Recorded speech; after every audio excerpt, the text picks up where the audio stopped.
Assalamualaikum warahmatullahi wabarakatuh. Bismillahirrahmanirrahim. Alhamdulillah alladzi ja'ala taqwa libasas shalihin. Asyhadu an la ilaha illallah wahdahu la syarika lah. Al-malikul haqqul mubin. Wa asyhadu anna sayyidana Muhammadan abduhu wa rasuluh. Shadiqul wa'dil amin. Allahumma shalli wa sallim wa barik ala sayyidina wa maulana Muhammadin wa ala alihi wa sahbihi ajma'in. Salatan wa salaman daimaini mutalazimain ila yaumin. Amma ba'du, kaum muslimin wal muslimat rahimakumullah. Marilah kita awali untuk senantiasa bersyukur kepada Allah Subhanahu wa Ta'ala yang telah memberikan rahmat, hidayah, pertolongan, maghfirah, dan lain sebagainya kepada kita semua, sehingga mudah-mudahan kita tergolong hamba-hamba Allah yang selalu bersyukur dan mendapat ridhonya.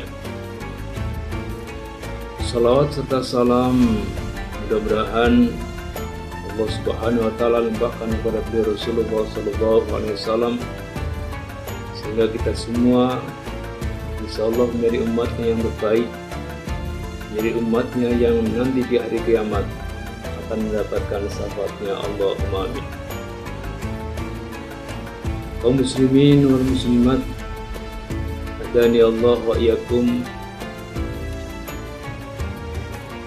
Perlu kita pahami bersama bahwa semua perbuatan yang kita lakukan, semua tingkah laku yang kita perbuat, semua keinginan-keinginan dalam diri kita, ternyata semua itu karena dorongan hati kita masing-masing.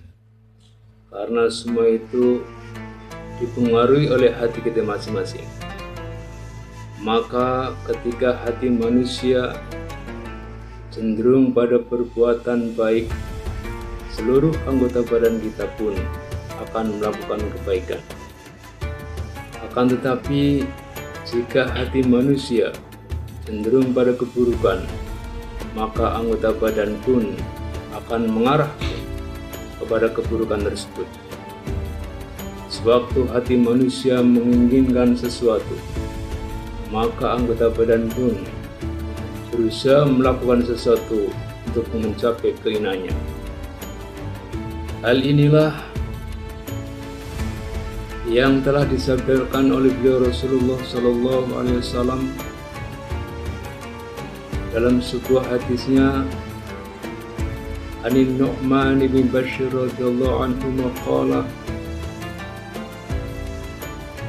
Sami'tu Rasulullah sallallahu alaihi wasallam yaqul ala wa inna fil jasadi mudghah idza salahat salahal jasadu kullu wa idza fasadat fasadal jasadu kullu ala wa hiyal qalbu.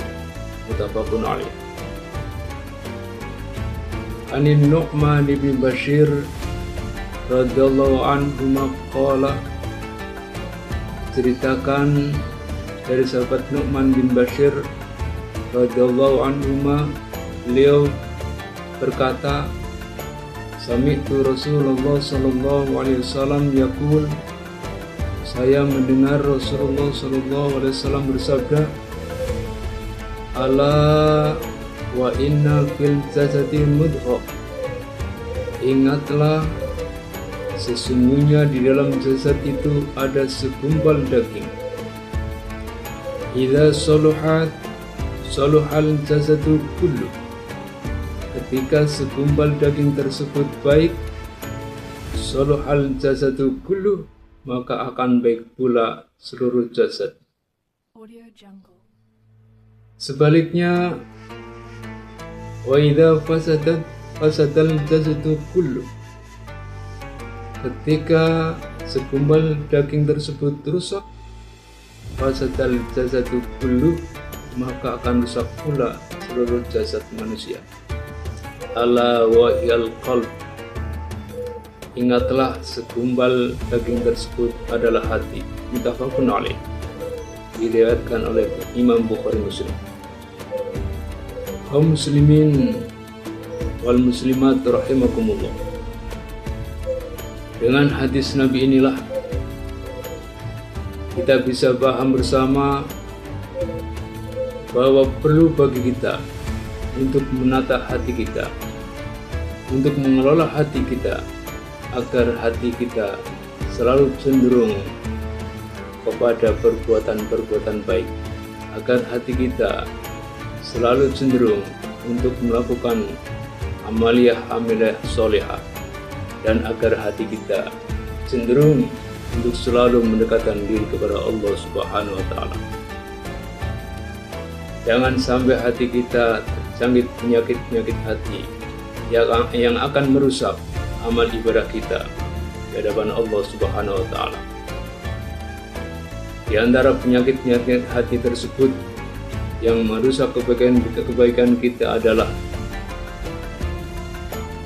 riya. Apa itu riya? Ketika manusia menginginkan kebaikannya, ibadah-ibadahnya ingin dilihat oleh manusia yang lain, ingin dipuji oleh manusia yang lain, maka muncullah penyakit riya tersebut. Ada lagi penyakit hati yang lain, yaitu iri, dengki, hasad, dan bisa menjangkit semua manusia.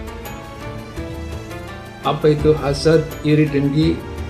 Ketika manusia merasa benci kepada keberhasilan orang lain, ketika manusia merasa tidak suka atas kebaikan-kebaikan orang lain atau keberhasilan-keberhasilan orang lain, itulah sifat hati ketika tumbuh pada diri manusia akan merusak kebaikan-kebaikan manusia tersebut. Atau penyakit hati yang lain, ujub. Apa itu ujub? Ketika diri manusia merasa lebih baik dari orang lain, ketika diri manusia merasa lebih pintar dari orang lain, ketika diri manusia merasa berguna dari orang lain, dan ketika manusia merasa dirinya memiliki kelebihan-kelebihan dibanding orang lain, maka penyakit ujub itu pun akan merusak kebaikan-kebaikan manusia apabila dalam dirinya terjangkit penyakit ujub. Banyak penyakit-penyakit hati yang perlu kita waspadai. Oleh karena itu, marilah kita selalu memohon kepada Allah Subhanahu wa Ta'ala agar dibersihkan dari penyakit-penyakit hati tersebut, sehingga Allah Subhanahu wa Ta'ala mudah-mudahan selalu memberi rahmat dan hidayahnya kepada kita semua, sehingga hati kita bersih untuk melakukan ibadah-ibadah kepada Allah Subhanahu wa Ta'ala, sehingga hati kita menguatkan, mendorong pada kebaikan-kebaikan yang mendapat ridho Allah Subhanahu wa Ta'ala. Pada bulan Ramadan inilah, marilah kita bersama-sama untuk menata hati kita, agar hati kita tercermin kebaikan-kebaikan yang mendapat rahmat dan hidayah Allah Subhanahu wa Ta'ala. Demikian yang bisa kami sampaikan. Mudah-mudahan bermanfaat bagi kita semua. Ihdinas siratal mustaqim. Wallahul muwaffiq ila aqwamit thoriq. Assalamualaikum warahmatullahi wabarakatuh.